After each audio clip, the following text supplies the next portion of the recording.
வணக்க மக்களே, welcome to the Fender show. இன்னைக்கு ஷோல நம்ம பார்க்க போறது பேட்டர் ஆப் அப்படின்ற ஒரு தமிழ் மூவியோட ரிவ்யூ.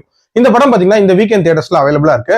இந்த படத்துல பிரபுதேவா தான் லீட் கேரக்டர் பிளே பண்ணிருக்காரு. இந்த படத்தை பத்தி சிம்பிளா சொல்லணும் அப்படின்னா இந்த பேட்டர் ஆப் ஒரு கம்ப்ளீட் கிராப் அப்படின்னே சொல்லுவாங்க. அதாவது தலையும் இல்லாம வாழும் இல்லாம ஒரு முண்டை மட்டும் பெர்ஃபார்ம் பண்ணா பாக்குறதுக்கு எவ்வளவு அசிங்கமா இருக்குமோ அந்த மாதிரியான ஒரு ஃபீல் தான் இந்த படம் பார்க்கும்போது இருந்துச்சு. இந்த படத்தோட கதை அப்படின்னு பாத்தீங்கன்னா ஒரு சின்ன பையனோட கதையை காட்டுறாங்க. அவன் காதலன் படம் பார்த்ததுக்கு அப்புறம் மட்டும் ஒரு வெறித்தனமான பிரபுதேவா ஃபேனா மாறிடுறான். பிரபுதேவா மாதிரி டான்ஸ் ஆடணும், பிரபுதேவா மாதிரி நடிக்கணும் அப்படின்ற மாதிரி சின்ன வயசுல இருந்து அவராவே மாறிட்டு இருக்கான் அப்படின்னே சொல்லலாம். வளர்ந்ததுக்கு அப்புறம், அதாவது 12th படிக்கும் போது அவனோட ஃபைனல் எக்ஸாம் எல்லாம் முடிஞ்சதுக்கு அப்புறம் ஒரு ஃபங்க்ஷன் நடக்கும்ல, அதுலயும் அப்படியே பிரபுதேவா மாதிரியே வந்து டான்ஸ் ஆடுறான். அவனுக்கு ஒரு லவ் இருக்கு அப்படின்ற மாதிரிலாம் காட்டுறாங்க.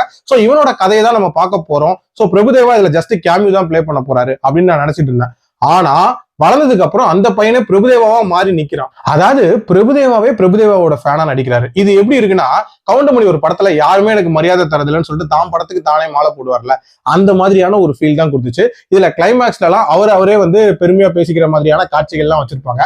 இதெல்லாம் எதுக்கு பண்ணாங்க அப்படின்றது சத்தியமா தெரியல. சரி, மெயின் படத்துக்குள்ள வரலாம். பிரபுதேவாக்கு பெரிய ஹீரோ ஆகணும் அப்படின்ற ஒரு கனவு இருக்கு. ஆனா பிரசன்டா அவர் வந்து ஜூனியர் ஆர்டிஸ்டா தான் ஒர்க் பண்ணிட்டு இருப்பாரு. அண்ட் பெருசா சான்ஸ் அவருக்கு கிடைக்கவே கிடைக்காது. ஒரு விதமான ஃப்ரஸ்ட்ரேட்டட் ஸ்டேட்ல அந்த ஜூனியர் ஆர்டிஸ்டா இருக்கும்போது ஒரு சம்பவம் பண்ணிடுறாரு. அதனால இதுக்கப்புறம் அவருக்கு சான்ஸே கிடைக்காது அப்படின்ற மாதிரியான ஒரு சூழ்நிலை உண்டாயிருது. அதனால தற்கொலை பண்ணிக்கலாம் அப்படின்ற மாதிரி முடிவு பண்றாரு.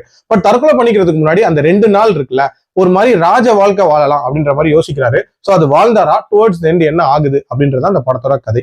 இந்த கதையை கேட்ட உடனே அந்த 2 நாள் அவர் வாழக்கூடிய அந்த சூப்பரான லைஃபை காட்டக்கூடிய ஒரு படமா இருக்கும் அப்படின்ற மாதிரி நீங்க யோசிக்கலாம். அதுதான் கிடையாது. அதை பத்தி கொஞ்சம் கூட காட்டியிருக்கவே மாட்டாங்க அப்படின்னே சொல்லலாம். அப்ப வேற என்ன கதையா இருக்கும் அப்படின்னும் போது இதுல 2 கேங்க காட்டுறாங்க. அதாவது காசிமேட கண்ட்ரோல்ல எடுக்கணும் அப்படின்ற மாதிரியான 2 கேங்.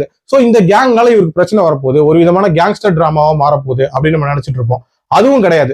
இந்த 2 கேங்ல இருக்கிறவங்களையும் போட்டு இவர் புரட்டி எடுக்கிறாரு. யாரு என்னன்னு கூட பார்க்காம 2 கேங்கையும் போட்டு அடிச்சு பொழக்கிறாரு. சோ அப்ப இதுவும் கதை இல்லையா? அப்போ வந்து வேதிகாக்கும் இவருக்கும் இருக்கக்கூடிய அந்த லவ் ஸ்டோரியை தான் காட்ட போறாங்களோ அப்படின்னு நினைச்சா, வேதிகா தனியா வந்து அவங்களோட கதையை ஓட்டிட்டு இருக்காங்க. அவங்க தன்னோட பார்ட்னரை செப்பரேட்டா தேடிட்டு இருக்காங்க அப்படின்ற மாதிரி அவங்களோட போர்ஷனை காட்டுவாங்க. சோ அதுலயும் பிரபுதேவா இன்வால்வ் இல்லையா? அப்ப என்னடாண்டா கதை இது அப்படின்ற மாதிரி கடைசி வரைக்கும் வெயிட் பண்ணி பார்த்தேன். கடைசியா என் கார்டு போட்டுட்டாங்க. சோ கதை அப்படின்றது ஒண்ணு இல்லவே இல்லை இந்த படத்துல. அதாவது பிரபுதேவா அண்ட் இமானோட கால் ஷீட் கிடைச்சிருச்சு. ஹீரோயினா வேதிகாவை போட்டுட்டா ஒரு கம்ப்ளீட் டான்ஸ் மூவி எடுத்துடலாம் அப்படின்ற மாதிரி யோசிச்சிருக்காங்க. கதைலாம் இவங்களுக்கு எதுக்கு அப்படின்ற மாதிரி டிசைட் பண்ணிட்டாங்களோ என்னவோ தெரியல. கடைசி வரைக்கும் கதை அப்படின்ற ஒரு விஷயம் இல்லாமே எடுத்திருக்காங்க. இதை எதுக்கு எடுத்தாங்க அப்படின்றது சத்தியமா அவங்களுக்கு தான் வெளிச்சம். அந்த ஸ்கூல் போர்ஷனையாவது டெவலப் பண்ணி ஏதாவது கொண்டு வருவாங்க அப்படின்னு பார்த்தா அதையுமே அரைகுறையா விட்டாங்க அப்படின்னே சொல்லலாம்.